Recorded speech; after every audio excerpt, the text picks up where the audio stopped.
Hello and welcome to the Ice Guys. This is the show that takes you into the world of the National Hockey League. Every game, every day, from a betting perspective. With pro sports handicappers, Ian Cameron, Alex B. Smith, and various guests from the world of hockey and sports betting. And now, here's your host, Ian Cameron.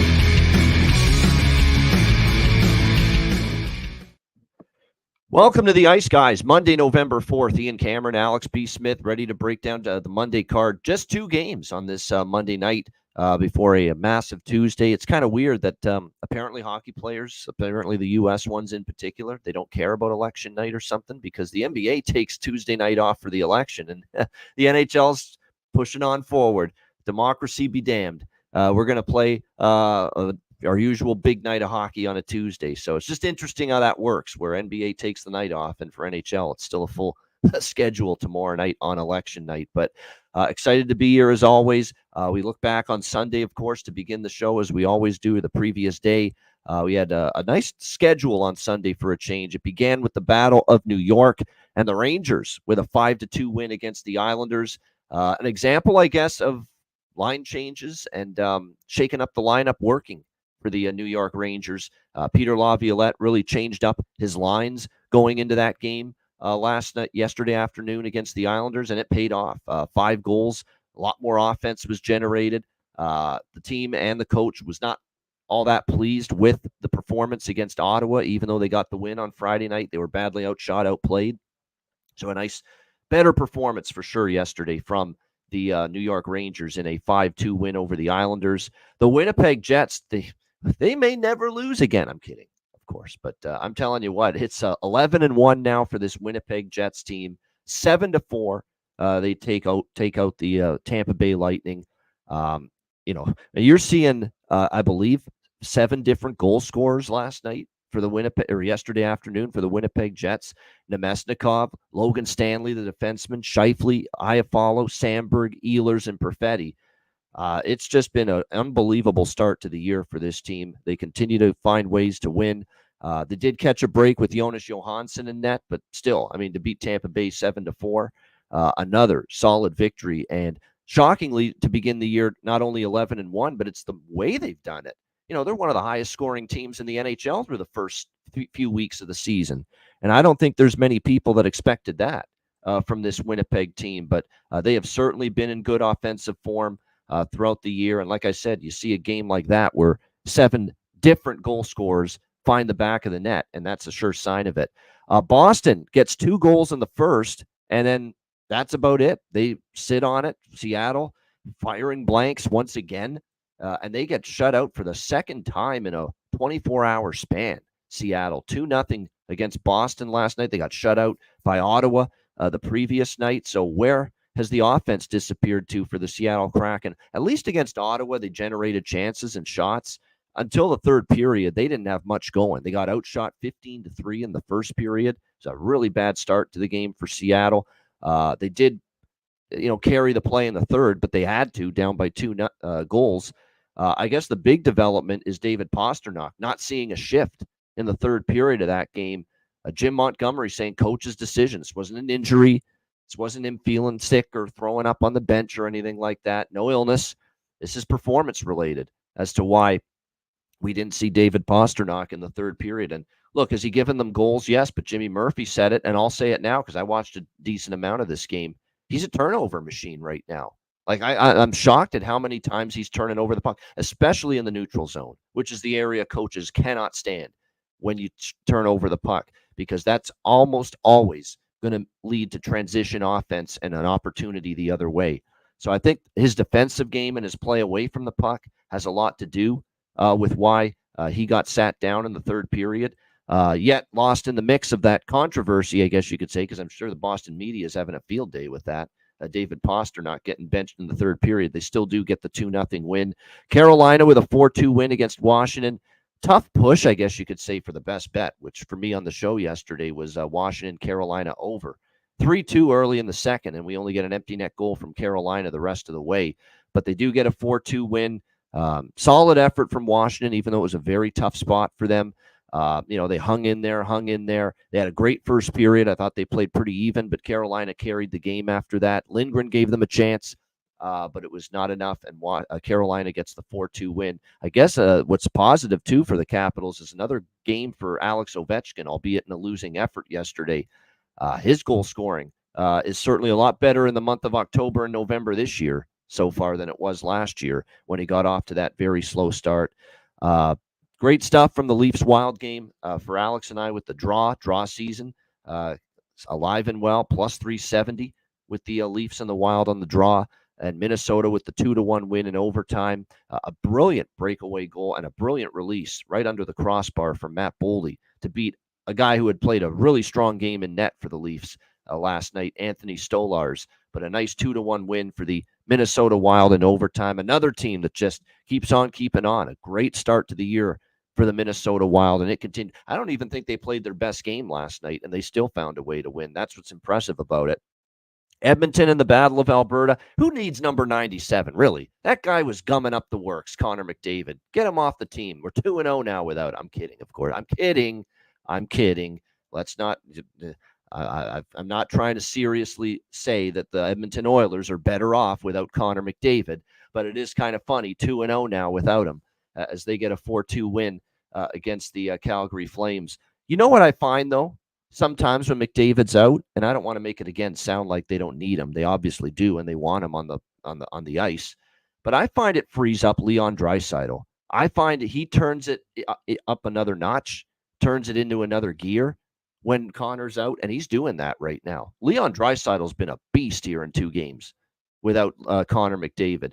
Really taking the mantle, really picking up the slack, and I find sometimes with McDavid out not there, it's almost like it gives Leon more opportunity, and he feels more comfortable at times. It's weird to say that, but sometimes it does feel that way. And it was a great win for Edmonton last night, 4-2. And again, people panicking about what this team would do in the few weeks that they will have to play without McDavid while they're 2-0 so far with wins against Nashville and Calgary. And then we wrapped up the night with Chicago. What a nice bounce back for them on this road trip, because that San Jose loss was really hard to swallow, tough pill to swallow, and to bounce back and beat Anaheim and beat LA back-to-back nights, or I should say back-to-back days here. Really solid work from the Chicago Blackhawks. Even our guy Arvid Soderblom flirted with a shutout last night and still played pretty solid in net for the Blackhawks. Bargain bin special cashes for Alex with Connor Bedard, 2 assists at plus 550, gets 3 assists, factors in on 3 of the 4 Chicago goals last night. Ryan Donato's pizza scores again last night for the Blackhawks. He continues to produce at a nice clip, and a nice solid 4-2 win last night for the Blackhawks. And look, they did that against Lukas Dostal too.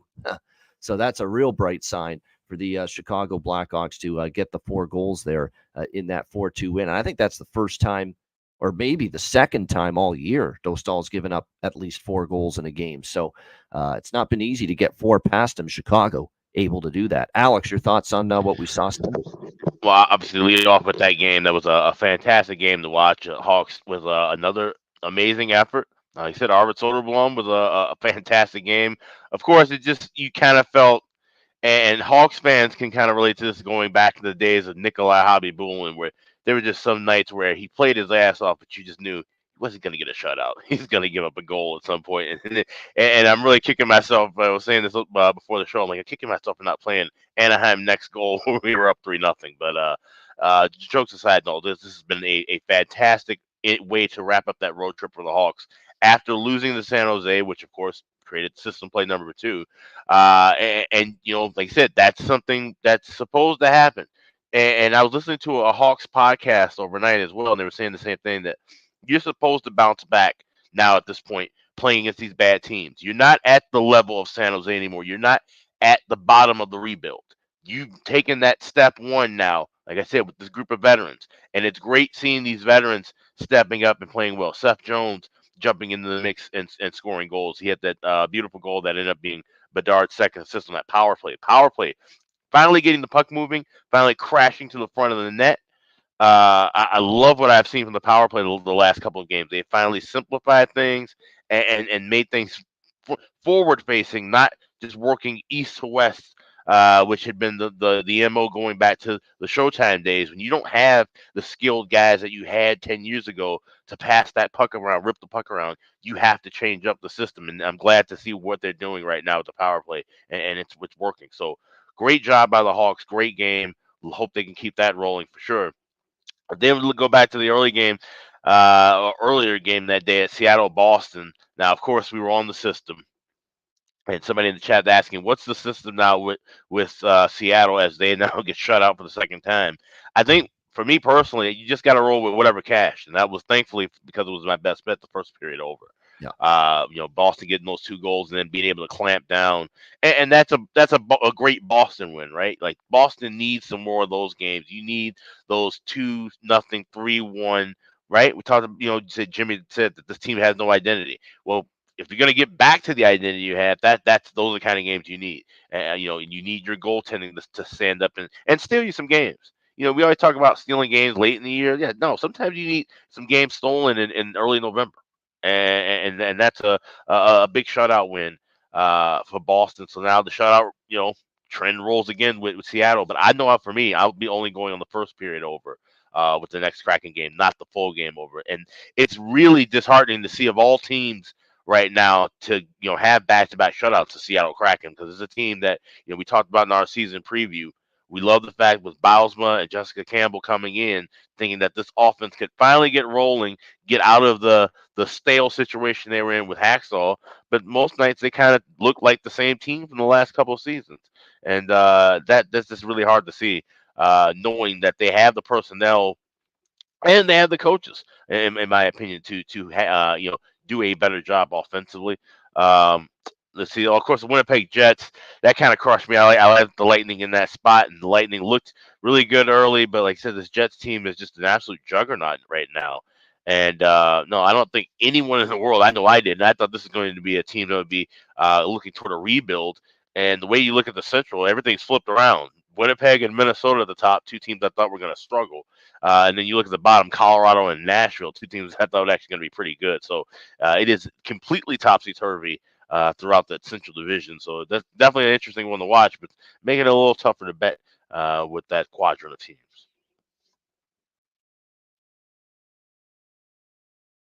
You muted. I'm sorry about that. I was muted. I just want to say thanks to Chris Otto for this, by the way. Speaking of system play number 1, of course, the team off a shutout loss. Thank you to Chris Otto for this, because we want to make sure we get the numbers right and give you the right information. There was a miscalculation by me on the record of the first period over and the full game over with the system. Not by a lot. It's still been awesome, but it wasn't the 16 and whatever it was, 3, I think, coming out of yesterday that we thought. And I actually went back and looked. He did, and so did I. And we both came to the same numbers. So there was 1 or 2 games. There was probably 1 game in there that I missed, or 1 game that I included twice, something that led to it being a little bit off. But here are the actual 100% accurate numbers for the system play. Team off a shutout loss. First period over, we are at 20 games that's happened. 15-5 is where we're at for the first period over. 15-5. First period over, teams off a shutout loss. Full game over for teams off a shutout loss, 13-4-3.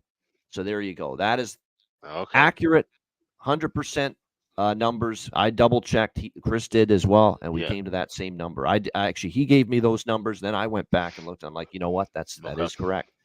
So those are what there. That's where we're at. It's still, unbelievable results. 15-5 first period over, 13-4-3 for the full game over, which is actually not a big difference. Like, obviously, we talked about how Seattle-Boston full game over didn't hit. Only the first period over did. But there was only 2 more wins for the first period over than the full game over with this angle. So keep that in mind. That's why I'm going to bet both again for Seattle in their next game. But I understand the hesitancy as far as you and with the, coming off the game there where, they get shut out for the second game in a row. Not the easiest thing to say, go back to the well. Look, the style of play is supposed to benefit this team offensively. Maybe we're just at that point where admit they don't have the consistency of finishers and goal scorers and forwards on this team. Because now if their offensive doldrums are going to continue, you can't blame the system. You can't blame last year and the way you played. No, this is a coach that's trying to get you to be better offensively. And if you're still having trouble keep putting the puck in the net, then it's personnel. Then you got to start looking at the horses in the stable, if you will, and what's there on this Seattle team. But we'll see if they can get out of their offensive doldrums coming up for their next game. All right, we're going to turn the attention to Monday night. We got 2 games on tap, and we'll begin with the Los Angeles Kings taking on the Nashville Predators. Nashville minus 145, home favorite, 6 the total in this game. We've got obviously LA coming off the disappointment of losing to the Chicago Blackhawks on Saturday. It looked like they were in firm control of that game for a large extent. And then all of a sudden, next thing you know, here comes Chicago in the third period, rallying back, tying the game. And of course, it ends up with Chicago getting the shootout win, scoring on all 3 shootout attempts in that victory over the LA Kings. Kings now looking to bounce back here on the road. We remember last year how good the Kings were on the road to start the year. This year, not so much. 3-5 for the LA Kings on the road. Then again, Nashville's only 3-5 at home. So it's not like it's not like Nashville's been phenomenal on home ice either. But they are coming off a 5-2 win against the, I guess, Colorado Eagles, you can call them. That's really what they are at the moment, the Colorado Avalanche. They lost 2 in a row to Edmonton, Tampa before that. And so we'll see how this one plays out. Last year, I want to point out, Nashville did lose at home to this LA Kings team by a score of 4-2. Meanwhile, Nashville's dominated in LA, but LA's actually won 2 of the last 3 here in Nashville. I don't have a strong feel for this game, other than I do lean to the draw a little bit with the Kings and the Predators. You look at LA shootout against Chicago. Nashville's gone to overtime in 2 of their last 4 games. It feels like this is probably going to be a competitive game here tonight between these 2 teams. So I would probably say that I'm interested a little bit here as far as a draw. But other than that, nothing too much. I lean Nashville, but minus 145. I'm not rushing to lay a price like that with them right now. Alex, what do you think here with the Kings and the Preds? Yeah, no draw here. I am going with Nashville in regulation. I grabbed it yesterday at plus 115. There's still a couple of plus 112s, plus 110s around, so definitely shop. You should be getting a plus price. Nashville within 60. They've won 13 of the last 17 meetings against LA. They've been, playing much better now than how they started. Won 4 of the last 6 meetings. Like I said, they've needed overtime for a couple of those games, but I think they can take care of some business. Last game they won was in regulation. We were cashing with that, so just keeping riding this. And I'm going to be on Nashville or against Nashville, I think, for the next week or so, because after this game, they start a stretch where 7 of their next 8 contests are on the road. But here's how it stretches out. You got a back-to-back with at Washington, at Florida. They come home against Utah and then hit the road out west for Colorado, Edmonton, Calgary, Vancouver, and Seattle. I think there's a lot of spots that are going to be good betting on and against Nashville over those next 10 games or so. So we're going to start here tonight. Hopefully Nashville getting 2 points within 60 minutes against the LA Kings. All right, Nashville in regulation for Alex in this one. As far as props, Laferriere is heating up for the Kings, something I've noted the last few games. And this is certainly a player that we know has got some offensive upside. We have seen it in recent games. We've seen it with Byfield and Fogle on the third line. There was a time he was on the top line for this team, but he's producing right now from the third line at the moment for the LA Kings. So he's been getting the job done. Probably could look in his direction here as far as props are concerned for this game. Alex Turcotte, for what it's worth, has moved up to the top line here for the LA Kings in this game. So keep an eye on that going into it. So maybe Turcotte's got a little bit of value. There really hasn't been much fluctuation for Nashville as far as their line combinations. So it's going to be interesting to see if they can continue to get offense by committee. Again, they haven't really juggled things too much here in recent games. So again, Turcotte up on the top line, probably worth a look here, in my opinion. And then, of course, a little bit to Laferriere. Because I think he's been really starting to heat up. Jeannot against his old team, says Cuban Wayne Gretzky. Yeah, not bad. No question. So you could look in that direction if you buy into that angle. And there is something to that, I think, when it comes to that particular betting angle with the player against his old team. But definitely Laferriere is one I like for LA here in this game. For Nashville, it's been, like I said, the guys that they paid all that money to in the offseason, it's been a bit of a sluggish start for all of them. pretty much here with their new team. Now, again, it's not reason to push the panic button. There's a lot of season left. But when you look at the slow starts for Stamkos, just 2 goals for him. The slow starts for Marchessault, just 2 goals for him. And now he does have 7 points. He does have 5 assists, but in the goal scoring department, it's been sluggish, and they've really relied on who. The same 3 guys that carried them last year. They weren't supposed to have to carry them this year with Stamkos and Marchessault brought in, but Forsberg, O'Reilly, and Nyquist are kind of carrying them again here so far early in the season. So, it's they've got between them 13 goals. Nobody else on the team has more than 3 goals, and a lot of them are 2, 1, and 0. So tells you all you need to know. That top line, you contain it, you have a good chance at the moment to beat Nashville until they get the likes of Stamkos and Marchessault rolling offensively a bit more than they have been so far. All right, next up, we've got New Jersey and Edmonton. This is your second and final game of this short Monday slate. This is your Amazon Prime coast-to-coast national game in Canada. New Jersey minus 130, road favorites, 6.5 the total in this game. I believe the Devils do deserve to be road favorites in this game. I feel it's a great spot for them. But we've now seen the Oilers 2 games without McDavid, 2-0. And they've really played good team hockey. They've played good defensively. They've obviously, look, even Zach Hyman is starting to contribute again offensively. And what a tough start it's been for him. We've even started to see him get going a little bit for the Edmonton Oilers in recent games. I think when you look at this matchup here with the Devils rest advantage, shut out by Calgary on Friday night. I totally get why the betting markets are interested in the Devils here in this spot. I probably lean that way too, but little hesitancy for me stepping in front of Edmonton. Now, Edmonton is on a back-to-back, back home after a 4-game road trip, which ended last night in Calgary with the Battle of Alberta and a 4-2 win. It's not an optimal spot for Edmonton. That's another thing that probably gives the Devils a little bit of an advantage here in this game. We'll see if that continues here. What's funny about Edmonton? All this talk about for years how great scoring they are and defensively can be challenged at times. They've actually gone 7-1 to the under, if you could believe it. The Edmonton Oilers in the last 8 games, but not tonight. Why is that? Because the system play is in effect. And yes, New Jersey off a loss.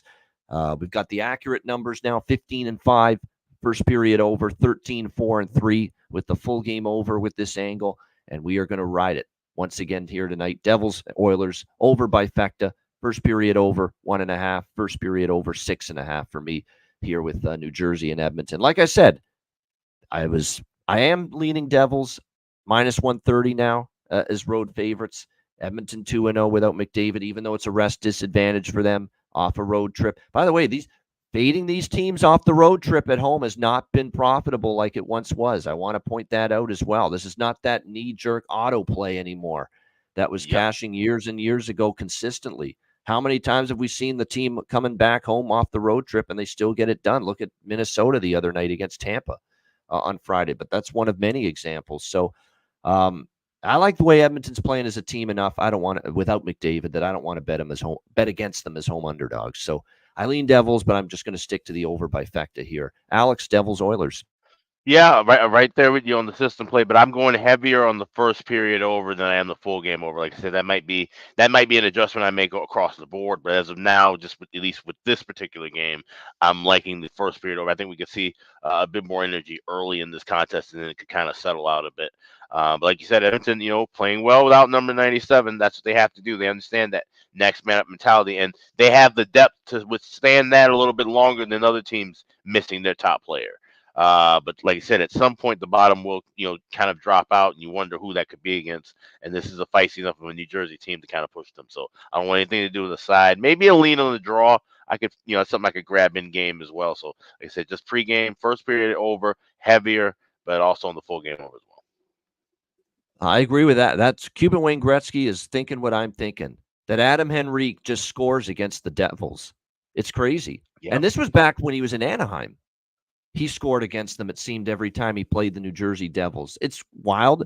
5 goals in the last 3 games versus his old team. But yes, and I think I was on Henrique props in a few of those games. Even, like I said, going back to when he was with the Anaheim Ducks and they'd play New Jersey. And he would find the back of the net. Uncanny.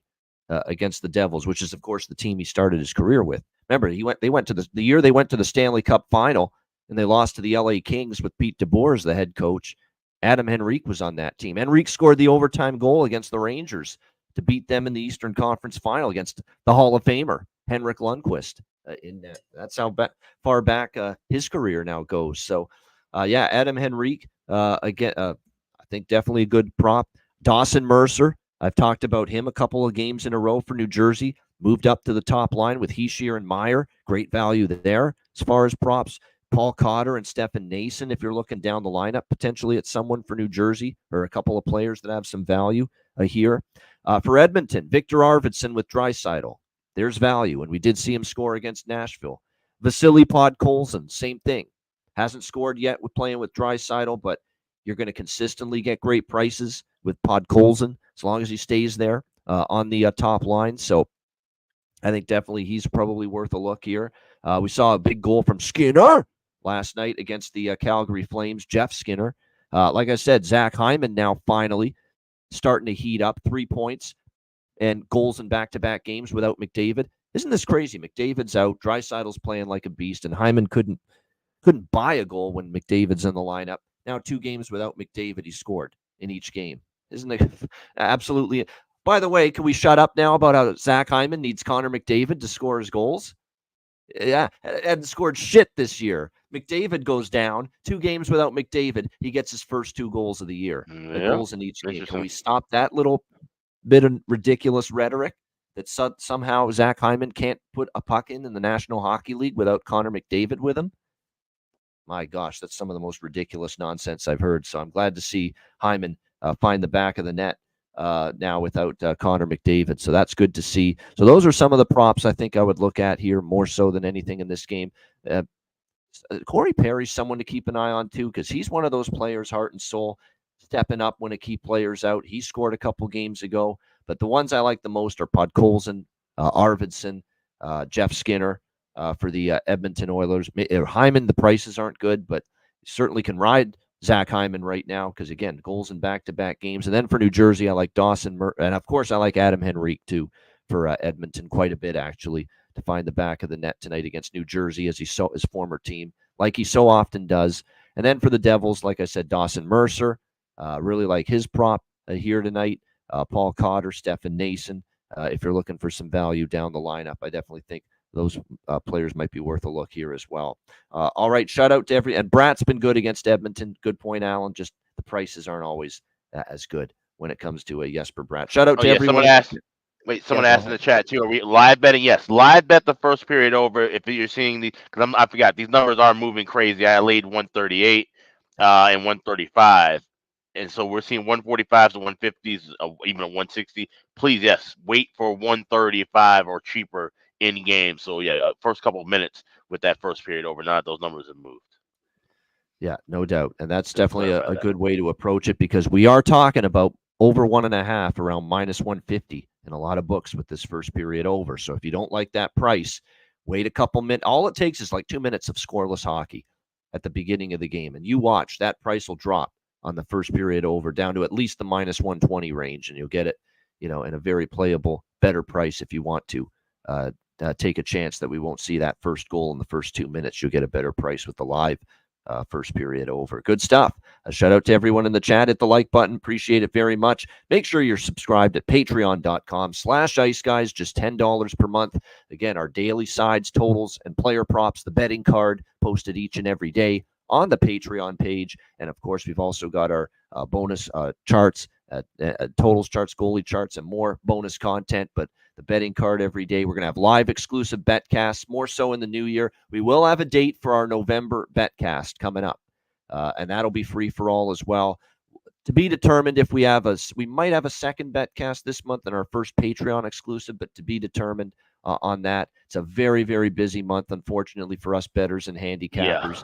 So my guess is we're probably going to end up keeping it to just the one betcast, and it'll be free for all like it was last month during the Frozen Frenzy. So date on that one to be determined, but we will have one in November. But again, make sure you sign up. Just $10 per month. And again, your subscription supports the show. $10 per month. Sign up now. Patreon.com/iceguys.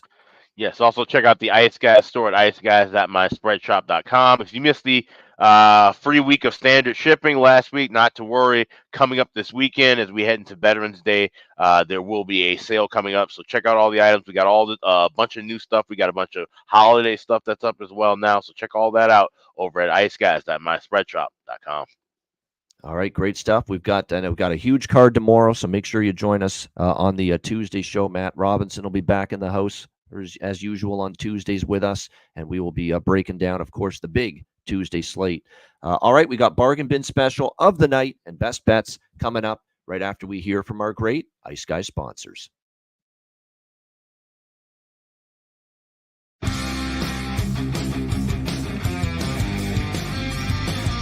Support for the Ice Guys podcast is provided by Boston Hemp Incorporated, Manscaped, Power Play Sportsbook, Raise Your Game, Tailgater Sofa, and a big thank you to all that subscribe to the Ice Guys Patreon page.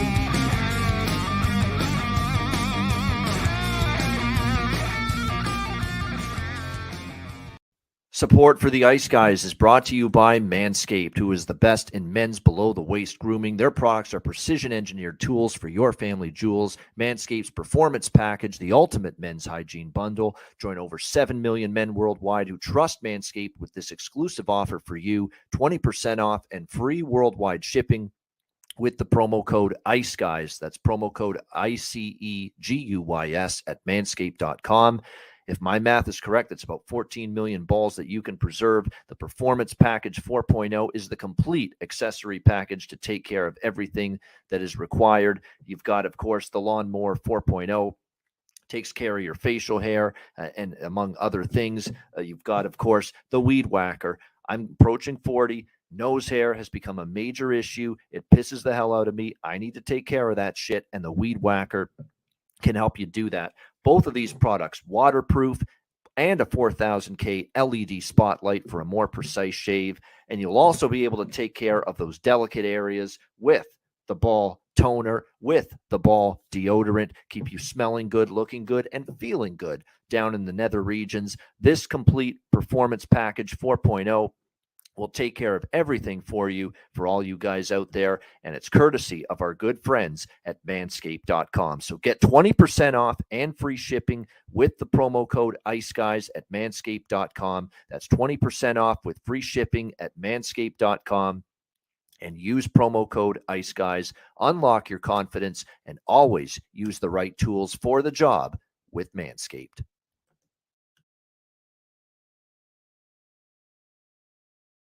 Everyone loves a perfect pair.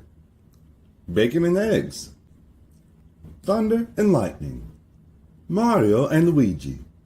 A hot dog with fries. Ian and Alex B. That's right. Everyone loves a perfect pair. So why not pair up your game nights with Boston Hemp?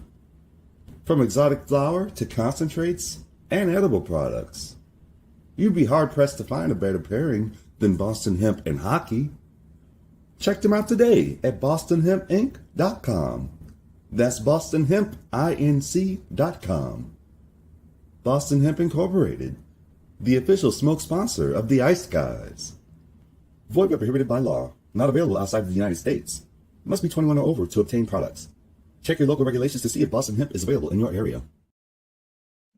All right, shout out to our great Ice Guys sponsors. Of course, you saw them all there. Manscaped, of course. They've got the Chairman, by the way, brand new product. Actually, testing it out as we speak, and really, really good for someone that gets a lot of facial hair these days. So definitely part of the great package of products at manscaped.com. And of course, Boston Hemp Inc., our daily sponsor of the show and the sponsor of our BetCast, 20% off using the promo code ICEGUYS at bostonhempinc.com.